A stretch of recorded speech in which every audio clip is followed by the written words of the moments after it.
오늘부터는 에스겔서를 같이 보시도록 하겠습니다.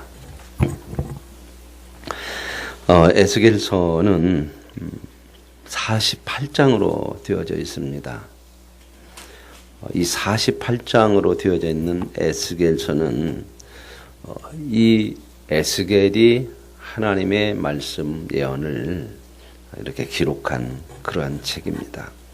에스겔이라는 사람은 오늘 여기 나오는 것처럼 제사장입니다. 제사장인데 이 에스겔은 어느 시대에 활동을 하게 되냐면 예레미야와 같은 비슷한 시기에 활동을 하게 되는데 이 에스겔이라고 하는 사람은 제사장 활동을 하다가 이스라엘 유다 나라가 바벨론에 의해서 이제 침략을 받게 됩니다. 이 유다 나라가 바벨론에 의해서 완전히 망하게 되는 때는 BC 587년이거든요. 587년에 성이 포위돼서 586년에 완전히 나라가 망하는데요. 그 완전히 나라가 망하기 전 10년 전에 BC 597년에 이 바벨론이라고 하는 나라가 중동 지역을 전부 장악을 하려고는 계획을 세워요. 그래서 이제 이 중동 지역에 그때까지만 해도 패권을 잡는 나라가 이제 이 바벨론이 일어서기 전에는 아수르라고 하는 나라가 있었고, 그리고 오래전부터 내려오는 애굽이라고 하는 나라가 이 중동 지역이나 이 세계 패권을 잡았던 나라죠. 근데 이제 이 바벨론이 이 모든 중동 지역의 패권을 잡기 확장하기 위해서 이제 중동을 하나하나 점령해 가는 그러한 과정 속에서 이 예루살렘을, 유다 나라를 점령하려고 예루살렘을 쳐들어와요. 그게 이제 망하기 10년 전 BC 597년입니다.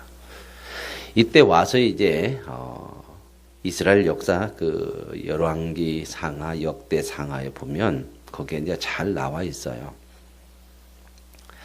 이때 10년 전이면은 임금이 누구겠어요?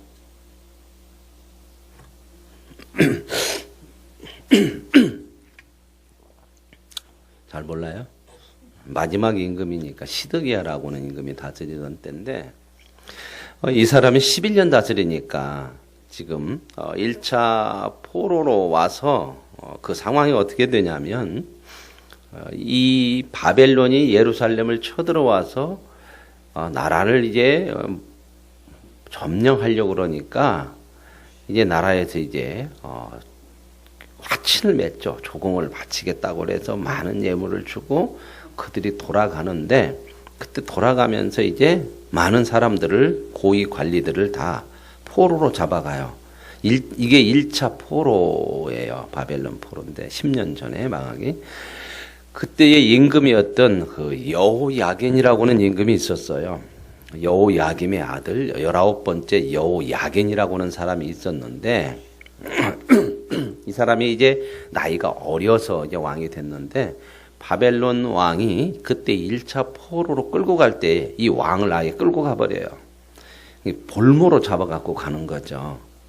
되게 그러잖아요. 우리나라도 보면 옛날에 그 중국이나 이 청나라에 이제 볼모로 왕자들이 잡혀가 있던 때가 있어요.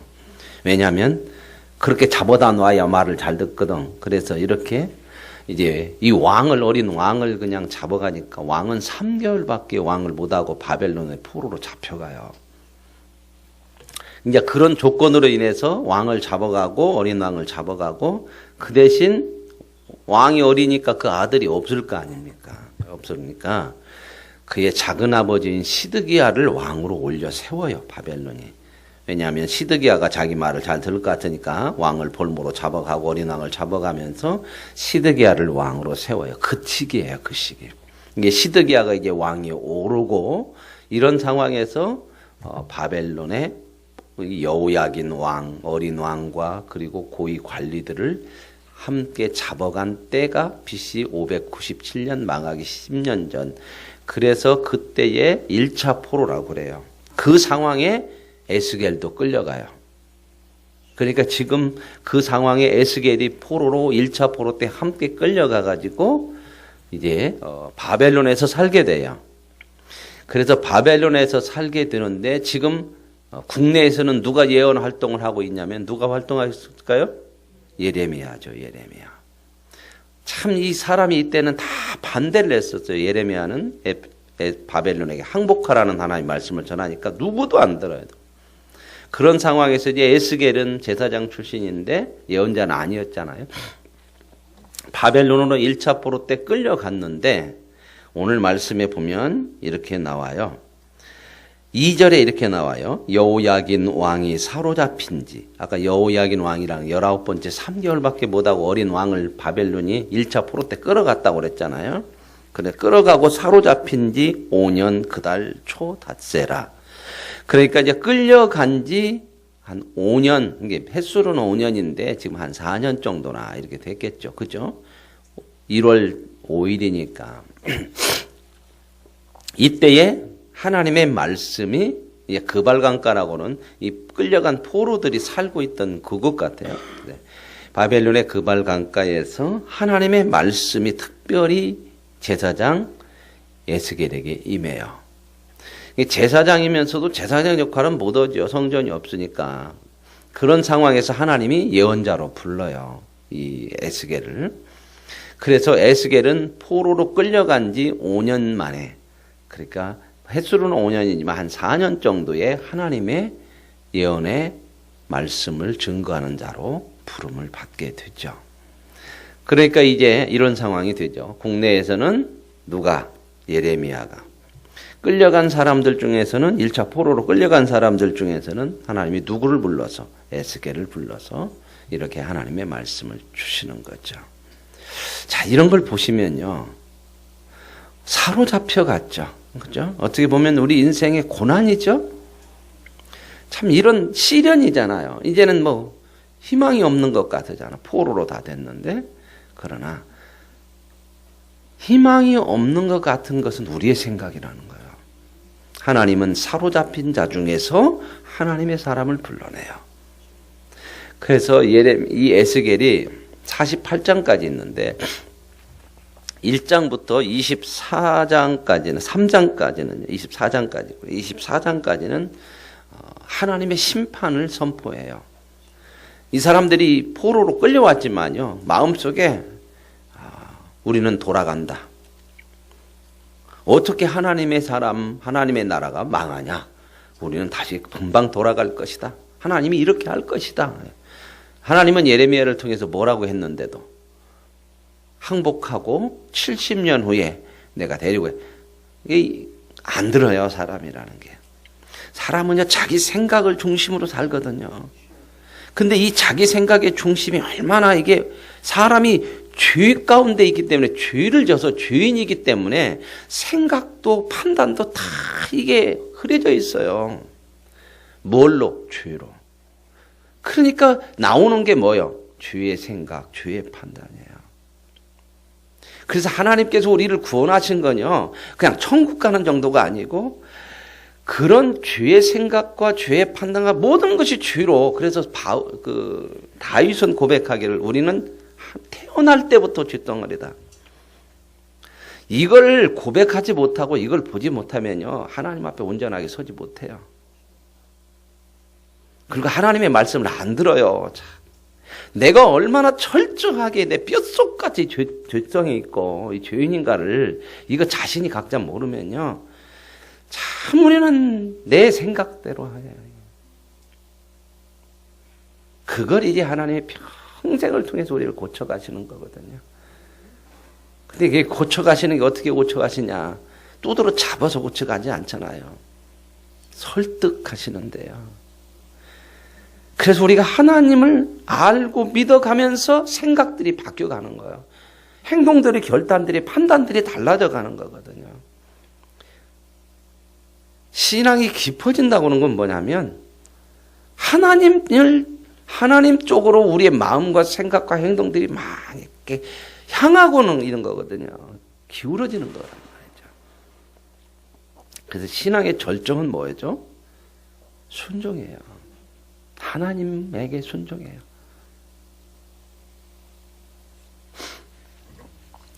그래서 이렇게 하나님께서는 예레미야를 통해서 또 잡혀온 사람들 중에서는 절망도 있지만 그 사람들은 계속해서 자기 생각이야. 이 절망을 벗어날 것이 뭐냐 하는 거죠.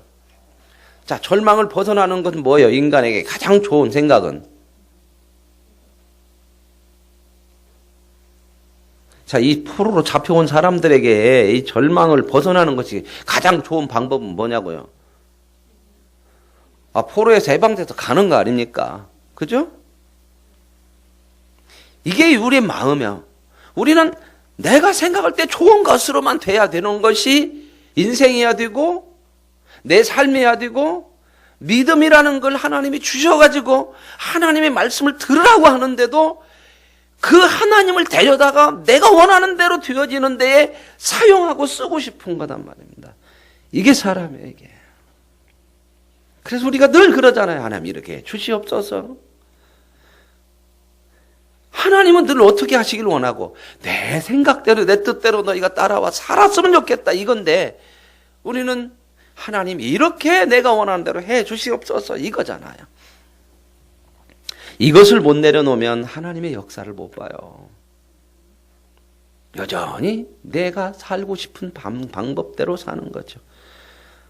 그럼 아무것도 안 되냐? 아니요, 돼요. 세상 방법으로 살면 세상적인 거 얻어요. 세상 사는 사람들처럼 그렇게 살 수 있어요. 그러나 뭐는 없냐? 하나님의 은혜와 복은 없어요. 그러면 이제 우리는 생각을 해야 돼요. 무엇이 진정한 복이고 무엇이 진짜 인생에 사는 길이고 생명이고 진리고 이걸 생각을 해야 되는 거거든요.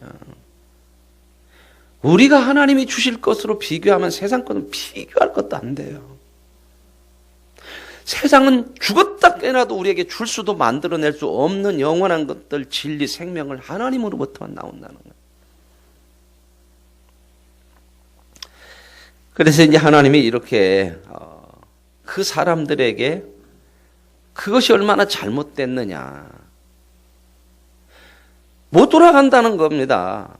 그러니까 이제 그걸 알고 이게 회개가 나와야 되는 거거든. 회개가.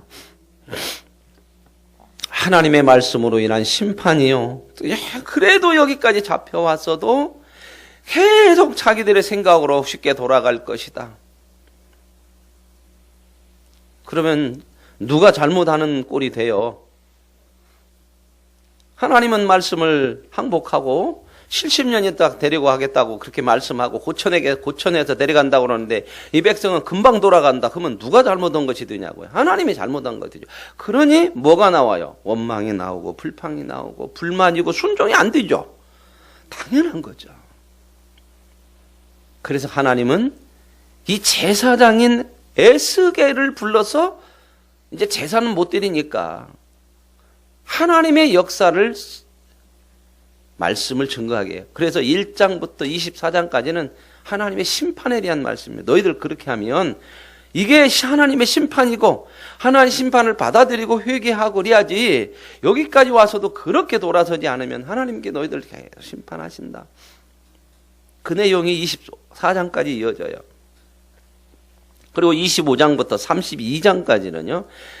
이방 나라들에 대한 하나님의 심판의 말씀을 얘기하고요. 그리고 33장부터 48장 끝장까지는요. 또 말씀이 달라져요. 왜 달라지냐? 그런 상황에서 나라가 망했어요. 이제 10년 정도 이제 지나서 나라가 망해요. 나라가 망하고 나니까 이제 끌려왔던 사람들이 소망이 있어요, 없어요? 사라지는 거예요. 야, 이거 갈 줄 알았더니 나라가 아예 망해버렸더니 이제 갈 곳이 없어져 버린 거죠. 말하자면 자기들의 희망이 꺼졌죠. 하나님은요, 하나님의 희망을 붙들지 않고 우리의 희망을 붙들면 하나님은 그 희망을 어떻게 해요? 내려놓게 하시는데 안 내려놓으면 어떻게 해요? 꺼요. 제가 말씀을 드리잖아요. 안 들으면, 끝까지 안 들으면 바닥까지 끌어내려요. 왜요? 그래야 잡을 것이 없잖아. 망해도 완전히 망하고 완전히 끝장을 내셔야 잡을 것이 없어서 거기서 사람은 바다까지 내려가면 그때 보거든. 왜? 방법이 없으니까. 방법이 있으면 참 자기 방법을 끝까지 하려고 하는 게 이게 인간이거든. 그래서 어떻게 해요? 나라가 없어져 버리니까 희망은 없어졌죠. 그러니까 하나님은 이제 어떻게 해요? 절망에 빠져버려요, 이제. 이 백성들이. 그런다고 해서 하나님을 믿는 게 아니고, 안 믿어. 여기서 바닷가에 내려갔을 때 절망이지만 하나님을 붙들면 소망인 거예요, 그게. 그런데 안 믿고 이제 거기서는 뭐가 더 나올까? 이제 원망이 더 나와. 이럴 수 있냐? 이제 뭐까지 안 올라버려요? 그냥 우리 식으로 얘기하면, 그냥 교회 그만 가자. 야, 일도 하지 말고. 그래갖고 이제 뭐라고 그래요? 간증이요. 뭔 간증? 열심히 해야 소용없어. 봐라. 하나님이 뭐 우리에게 잘해주는 거 있냐. 그냥 구원은 받았으니 교회는 나가지만 사는 것은 세상 방법으로 사는 거예요. 봐라, 세상 사람들 잘 살지 않냐, 안 믿어도. 이렇게 가죠. 이게 사람이에요. 그래서 사람은 소망이 없는 거예요. 소망은 누구만? 근데 그 하나님이 우리를 붙들어 세워요. 포기하지 않으시고. 안 믿어져요? 이게 내 가슴에 와서 각자 안다면요, 믿음이 안 돼요. 이건 각자가 이게 뼈저리게 정말 가슴에 사무치게 자기 와서 다윗의 고백이 돼야 되거든요. 다윗도 그렇게 살았다가 밧세바 간음하고 나서요, 그때 진짜 인간의 본질을 나단을 통해서 봐요. 그리고 다윗이 고백하는 게 뭐예요? 시편 51편에 하나님이 구하시는 제사는 뭐라고요? 상한 심령이에요. 내가 죄인됨을 보는 거야. 다윗이 거기서부터 인생이 달라져요. 골리앗 이기는 것도 달라지지 않아요. 그래서 이제 이런 상황에서 이제 말씀이 달라져. 나라가 망하고 이 소망이 없어지니까 그때부터는 하나님의 말씀이 위로와 구원의 말씀을 주셔요. 나라가 망했다고 해서 너희들 돌아갈 곳이 없다고 해서 망하는 거 아니다. 봐라, 내가 항복해야 된다고 그러고 70년 후에 데려간다고 그랬지 않느냐. 항복 안 한 것이 결과가 뭐냐. 망했지 않느냐. 결국 내가 얘기한 대로 되어지는 거 아니냐. 그러나 내가 또 얘기한 약속이 있지 않냐. 70년 후에 다시 버리는 거 아니다. 고치는 거야. 복으로 인도하는 거야. 너희들을 죄 가운데서 건져내는 거야. 너희 인생대로 죄 가운데 사는 망할 수밖에 없는 인생을 고쳐내는 거야. 이 나를 알겠냐? 이렇게 말씀하시는 위로의 말씀과 구원의 말씀이 33장부터 끝장까지 펼쳐져요. 이게 이제 에스겔에 대한 내용이거든요. 그 에스겔이 이제 이렇게 말씀을 하고 시작하는 거죠. 사로잡힌 지 5년, 그러죠? 인생은요, 사로잡히는 거 참 많아요. 그죠? 사로잡힐 때 참 많죠. 고난 많죠. 때로는 돈에 사로잡히고, 자식에 사로잡히고, 내 자존심에 사로잡히고, 세상에 사로잡히고. 근데요, 사로잡힌 것이 많은데 사로잡힌 것을 알아야 돼요. 아, 내가 이렇게 사로잡혔구나.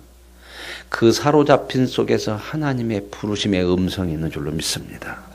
그걸 들으십시오. 그러니까 고난이 복이라고 하는 바울의 말이 정말 가슴속에 와서 닿죠. 우리는 사로잡히는 일이 있을 때에 정신들이 나게 해요. 지금 에스겔이 사로잡혔을 때 하나님의 말씀이 임해요. 그리고 여기 보면 여호와의 말씀이 부시 아들 제사장 에스겔에게 특별히 임하고 여호와의 권능이 내 위에 있으니, 권능이라고 하는 단어는 원어로 보면 손이라고 하는 단어예요. 하나님의 손이 딱 에스겔의 위에 있다는 것은 에스겔을 꽉 잡고 있다. 오늘 저와 여러분의 인생에서 사로잡히는 일들이 많고 고난들이 있을 수 있지만 그때 하나님의 음성이 들리고 하나님의 권능의 손은 저와 여러분을 붙들고 있는 줄로 믿습니다. 거기서 돌이키는 거거든요. 말씀이 들려져야 돌이킨단 말입니다. 하나님 말씀하셔요. 그러면서 이제 보여지는 게 이런 환상이 보여져요. 하늘에 보니 환상이 네 생물이 있어요. 네 생물이. 근데 생물이 얼굴도 네 개가 각각 날개도 네 개가 있는데 사람의 얼굴 같이 뭐 사람의 손 뭐 여기 보면 여러 가지 사람의 얼굴, 소의 얼굴, 독수리 얼굴, 사자의 얼굴 이런 모습들을 이렇게 보여주어요. 그런데 여기서 중요한 것들은 이것들이 이제 한 곳으로만 일제히 앞으로만 간다는 거예요. 쭉 간다는 거예요. 그런데 이 가는 것이 뭐냐? 12절에 보면 이렇게 나와요. 영이 어떤 쪽으로 가면 그 생물들도 그대로 가지 돌이키지 아니하고 일제히 앞으로 곧게 행한다. 이건 영이라고 하는 것은 하나님의 영을 얘기하는 거잖아요. 이 네 생물들을 지금 이렇게 보는데 이 생물들은 하나님이 부르신 것들이란 말이죠. 그렇죠? 하나님의 그 어떤 사역하는 하나님의 그 종들 이런 것을 지금 보게 되는데 마음대로 안 움직이더라는 겁니다. 이게 거창하게 생겼고 막 그렇지만 영이 가는 대로 가요. 영이 어떤 쪽으로 가면 그 생물들도 그쪽으로 가고 절대 자기 마음대로 돌이키고 가던 길 삐뚤어 가고 않는다는 거예요. 뭘 말씀할까요? 에스겔이 이걸 보면서 그 어느 것도 하나님의 종들 하나님의 그 모든 것은 하나님이 가라고 하는 대로 가야 되는 거는 뭐 복음서가 나오는 것처럼 주님 말씀하시면 내가 나아가리라. 주님 말씀하시면 내가 멈춰 서리라. 저와 여러분의 인생이 되어질 수 있기를 원합니다. 말씀으로 가라면 가고 서라면 서고 말씀이 저와 여러분의 삶의 기준이 되고 생명이 되어질 수 있기를 원합니다. 세상 따라서 이리 가고 저리 가고 내 마음 따라 이리저리 가는 것이 아니라 하나님의 영이 우리 안에 있잖아요. 성령이. 그 성령이 가는 쪽으로만 가는 그래서 내 뜻대로 돌이키지 않는 인생 이게 가장 복된 거죠. 그걸 지금 에스겔이 환상 중에서 이렇게 보는 거죠. 어떻게 보면 막 무시무시하고 막 그러잖아. 어마어마한 그런 생물들이잖아요. 그러나 다 하나님의 영에 따라서 움직인다는 거죠. 그리고 15절 이하에 보면 그 생물들 밑에 바퀴가 달려갖고 잘 이렇게 갈라. 그러면서요 17절에도 보면 그들이 또 나와요. 그들이 갈 때는 사방으로 향한 대로 돌이키지 아니하고 가고 돌이키지 아니하고 누가 인도하는 대로 간다고요? 하나님의 영이 인도하는 대로 쭉 가요. 그런데 18절에 보면은 그 둘레는 높고 무서우며 그 네 둘레로 돌아가면서 뭐가 가득해요? 눈이 가득해요. 이건 뭘 얘기할까요? 하나님은 둘레에 눈이 가득하대. 우리는 눈이 어디만 있어요? 몇 개 있어요? 눈이 우리 이 얼굴에 삥 둘러서 이렇게 있으면 어떨 것 같아요? 잘 볼 것 같으죠? 이렇게 많대 지금 둘레에. 안경 몇 개 써야 할 것 같아요?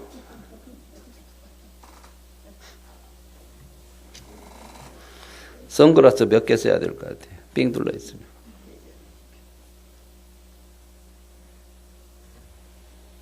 잠은 어떻게 자면 주무실래요? 누워서 자면 눈 뒤에 달린 눈은 어떻게 해야 돼? 여기서 뭔 표현일까요? 하나님은 전부 보신다는 거야. 안 보시는 거 없죠. 어디나 보셔요. 사로잡혀 와 있는 이 백성에게도 하나님은 보고 계시고 저와 여러분의 인생에 사로잡힌 인생 속에서도 하나님은 보고 계시고 고난 속에서도 하나님은 보고 계시고 저와 여러분이 죄악 가운데 빠져 있을 때도 하나님은 보고 계시고 하나님은 자지도 않고 주무시지도 않은 그런 표현들이죠. 믿으십니까? 그러니요. 야, 하나님은 이렇게 우리를 언제나 보고해 도우시는구나. 그것도 참 소망이 가져야 되지만 어떻게 살아야 할까? 내 눈에만 안 보이면 다 안 보이나? 우리는 그렇게 살잖아. 내 눈만 안 보이면 안 보는 거야. 무엇을 가지고 살면서도 믿음을 가지고 살면서도 내가 안 보인다 생각하면 무엇을 해도 하나님도 못 본다고 생각하고, 참 우리가 하나님을 얼마나 이렇게 우습게 생각하고 사는지가 얼마나 많은지 몰라요. 그죠? 여러분, 이렇게 빤히 보고 있는데 안 보는 것처럼 하면서 그런 일을 하면 얼마나 그 쳐다보는 사람이 민망하고 어떤 때는 무시당하는 것 같고, 여러분 그러잖아요. 옆에 서서 쳐다보고 있는데 쟤는 그냥 완전히 무시해버리고 자기 생각대로 해버리면, 그래서 뭐라고 그래 성경이? 하나님은 조롱하지 말으라는 거예요. 하나님은 만유리 여김을 받지 않는다는 거예요. 근데 우리가 이런 모습이 참 많죠. 이런 거 하나하나를 보면요, 회개하지 않을 것이 어디가 있어요. 그 하나님이 다 보고 계셔요. 그리고 20절에 영이 어떤 쪽으로 가면 다 바퀴들도 따라가. 21절 그들이 가면 가고 서면 서고, 오늘 저와 여러분의 믿음의 삶이 되어야 할 줄로 믿습니다. 그리고 나서 22절에 보면 그들 생물들 머리 위에 궁창 같은 것이 있대. 궁창 같은 형상이 이제 누구의 모습이 나타나요? 그 생물들 위에 보좌에 딱 앉으신 궁창 같은 모습이 있는데 사람의 형상을 닮았더래. 누굴까요? 하나님이죠. 참 우리가 하나님의 형상을 닮은 것은 얼마나 이게 하나님의 형상을 닮은 게 우리라는 거예요. 천지 만물 중에서 하나님의 형상을 닮은 게 누가 있어요? 오늘 저와 여러분 이 고귀한 인생을 하나님의 형상을 닮은 하나님의 사람으로 살아가는 은혜가 있기를 원합니다. 그래서 이제 28절을 보십시다. 그 사방 광채의 모양은 비 오는 날 구름에 있는 무지개 같으니. 여기서 무지개가 나왔네. 무지개가 처음 나온 적이 성경이 어디죠? 기억 안 나세요? 무지개가 처음 나오잖아. 성경 어디에 처음 나와요? 노아 방주. 하나님의 심판이 있고 나서 하나님이 다시는 너희를 내가 망하게 물로 심판하지 아니할 것이다는 표로, 확신표로 보여주신 게 뭐예요? 무지개죠. 그죠? 어떻게 무지개는 뭐예요? 약속이에요. 여기 또 그렇게 나와요. 비 오는 날 구름에 있는 무지개 같으니. 너희들이 지금 사로잡혀 있지만 내가 너희들을 다시 회복시켜 데리고 간다는 그 약속을 내가 가지고 있다. 이는 여호와의 영광의 모양의 형상이니라. 하나님은 신실하신 하나님. 그게 영광이죠. 하나님. 우리의 죄에 따라서 심판하고 끝내시는 것이 아니라 하나님 말씀하신 약속은 그대로 어떤 상황에서도 지켜내시고 그 약속을 지켜내신다는 건 뭔 말이에요? 약속만 지키는 것이 아니라 그 약속이 뭐예요? 내가 너희들을 온전하게 고쳐서 하나님의 영광에 이르게 하게 하겠다는 약속 아닙니까? 70년 후에 데려오겠다는 건 70년 후에 그냥 데리고 오는 것만이 아니라 온전하게 고쳐가지고 데려온다는 거 아니에요. 그 약속이에요. 그래서 하나님이 우리의 소망이고 정말 하나님이 우리의 믿음의 대상 하나님밖에 없다는 거죠. 그걸 보여주는 거거든요. 내가 보고 엎드려 말씀하시니 음성을 들으니라. 오늘 저와 여러분에게 이 하나님의 음성이 들려지는 이 새벽이 되시고,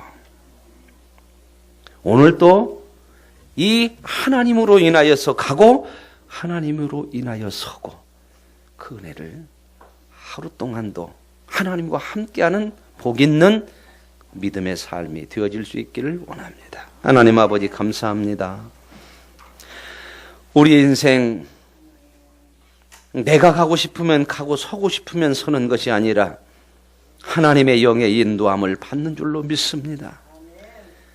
사로잡힌 자 중에서도 하나님의 음성이 임하고 하나님의 환상이 임하고, 그래서 그 말씀으로 우리를 깨우쳐 주시고 알게 하셔서 말씀을 따라 가기도 하고 서기도 하는, 결국 사로잡힌 것이 우리 인생을 망하게 하는 것이 아니고 하나님의 사람으로 온전케 하는 하나님의 손길임을 믿게 하시고 보게 하여 주옵소서.